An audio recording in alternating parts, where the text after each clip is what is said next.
Well, good afternoon, sports fans. This is Bob Elson, and today on the Sports Scrapbook, we're talking with Dr. Bill Osmanski, former Chicago Bear football great, and he has an interesting story to tell about the Bears' 1940 championship game. By the way, Bill, what happened in that game? Well, I'd like to recall the fact that we won 5 world championships and we won 4. The greatest one, I think, was in 1940. We played the Washington Redskins. We had played them 3 weeks prior to that, and it was a play where they had 8 seconds left, first down, where Luckman faked McAfee and Olding into the line, and I ran to the left, blocked their right end, went out the flat, and he threw me a pass. Well, as I was about to grab the pass, someone grabbed my hand, someone hit me from behind, the ball bounced off of my chest, I complained bitterly, and what Mr. Hallis had to say I couldn't tell you. But anyway, the game ended and we lost 7-3, didn't score a touchdown. We came back 3 weeks later, played the same team, they had the same defense. And the first play we found out that the defense was similar, which was 7-4. It was. The second play I was supposed to go off tackle, but instead of the ends boxing, they crashed. The next thing I knew, I had to go around the end and went for a touchdown, about 70 yards. And then Jack Manders kicked off for us, and Moose Krause, Max Krause, not Moose, had the balls going for a touchdown. He caught him from behind about a 32-yard line. They tried 2 running plays. The third play, they threw a pass to Charlie Malone, who dropped on the 2-yard line, and Masterson, their fellow named Masterson, the Redskins, we had a Masterson, the Bears, too, he missed a 32-yard field goal. Third quarter came along. They stopped the game. They said, Bears, come here. Washington Redskins, what's the matter? We had 9 footballs. The Redskins had 5. We had 4. And he said, you've scored 8 touchdowns. We have 1 football left to play the game, practically half of the game. So he said, no more. Place kicking, drop kicking, you must run or pass with it. We scored 3 more touchdowns, beat them 73-0. I'm going back to the locker room with Sid Luckman. I'm shaking my head and saying how great we feel. I look behind, a tall individual was Sammy Baugh.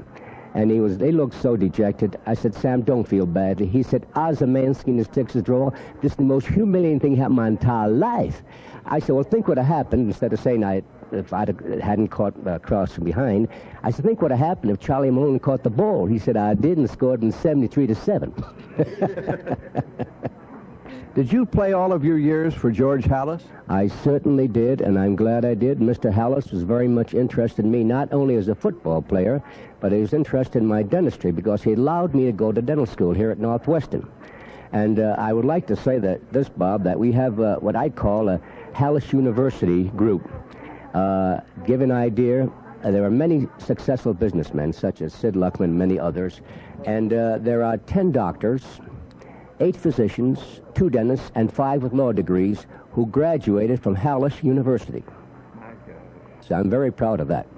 In other words, he encouraged that. That's absolutely correct. I knew, as I said, he was interested in me not only as a football player, but he was interested in my future. And all the other fellows felt that way, and we gave 101%. George is really a remarkable man. You don't meet many men like that in sports.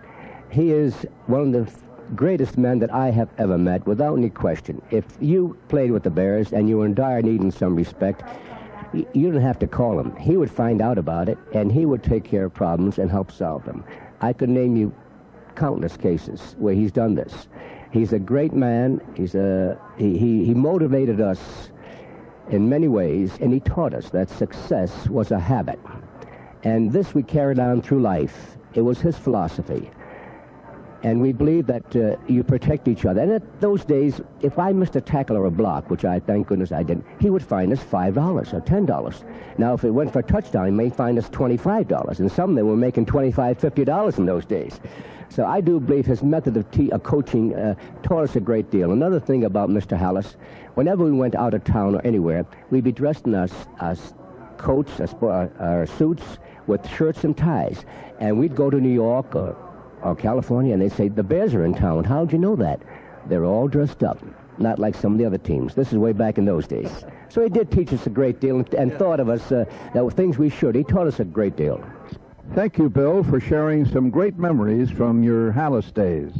And sports fans, I hope you'll join us next time on the Bob Elson Sports Scrapbook, brought to you by Northwest Federal Savings.